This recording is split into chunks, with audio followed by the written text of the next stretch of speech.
हाय, hello, नमस्कार. स्वागत आहे तुमचं माझ्या मिनी ब्लॉगमध्ये. आज आल्या होत्या माझ्या चुलत सासू.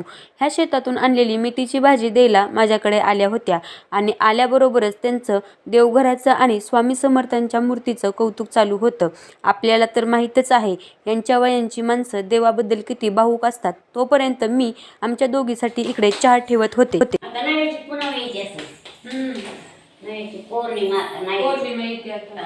मी ना इकडे आज चहा बरोबर बिस्किट घेतलं. मला माहीत आहे चहा हा आपल्या शरीरासाठी चांगला नाही आणि बिस्किटही आपल्या शरीरासाठी हानिकारक आहे.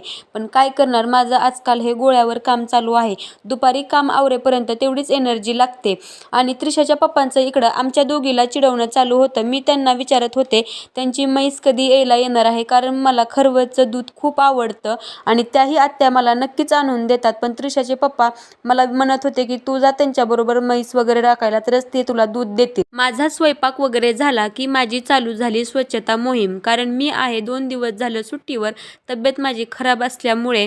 पण तरी पण मी काही स्वच्छता करायची सोडत नाही. आणि प्रत्येकाच्या घरात असा एक तरी कोपरा असतो की जिथे गेल्यावर आपल्याला किंवा बसल्यावर खूप छान वाटतं. तसंच माझा हा कोपरा म्हणजेच खिडकी.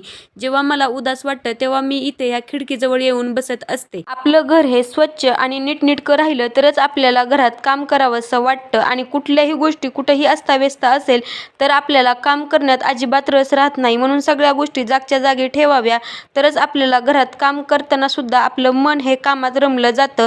तसंच माझं आहे. माझ्या घरातील वस्तू थोड्या जरी इकडे तिकडे अस्ताव्यस्त झाल्या ना, माझी खूप चिडचिड होते. आणि आपण आपलं घर स्वच्छ ठेवलं की आपल्या घरात लक्ष्मीचा वास सुद्धा नेहमीच राहतो. मला हे घर स्वच्छ ठेवण्याची सवय मला माझ्या आईकडून लागली. खरं सांगू का गंमत तुम्हाला, आता मी जशी सुट्टी घेऊन घरातली सगळी स्वच्छता करते तशीच स्वच्छता माझी आई माझ्या लग्ना अगोदर, तिला जेव्हा सुट्टी असेल तेव्हा ती सगळी घरातली स्वच्छता करायची. आणि तेव्हा मला माझी आईची सुट्टी असली की मला खूप टेन्शन यायचं, कारण माझी आई अशीच घरातील आवराआवरी करायची, स्वच्छता करायची. ते मला बिलकुलही आवडत नसायचं. मला वाटायचं कशाला हिला सुट्टी आहे, कारण ती तिच्याबरोबर मलाही कामाला लावायची आणि मी तेव्हा घरातून निसटून पळायचे.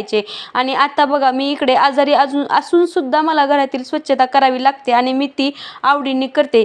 कशी असते ना आपल्या मुलींची लाईफ, सगळी लग्नानंतर बदलून टाकते आणि आपल्या सवयीप्रमाणेही ती आपल्याला लावून जाते. खरंच किती आपली लग्नानंतर मुलींची लाईफ चेंज होती ना. आपल्या आवडीनिवडी, आपल्या आवडत्या गोष्टी सगळ्या आपण बाजूला ठेवून नंतर आपण आपल्या संसारात आणि आपल्या मुलातच रमू लागतो. त्रिशाच्या शाळेचा सुट्टीचा टायमिंग झाल्यामुळे मी त्रिशाला इकडे शाळेत न्यायला आलते आणि इकडे किती छान असे मुले खेळतात. आज पब्लिक डे असल्यामुळे त्रिशाच्या मॅडम आम्हाला आरोग्याविषयी आणि इतर स्वच्छतेविषयी माहिती देत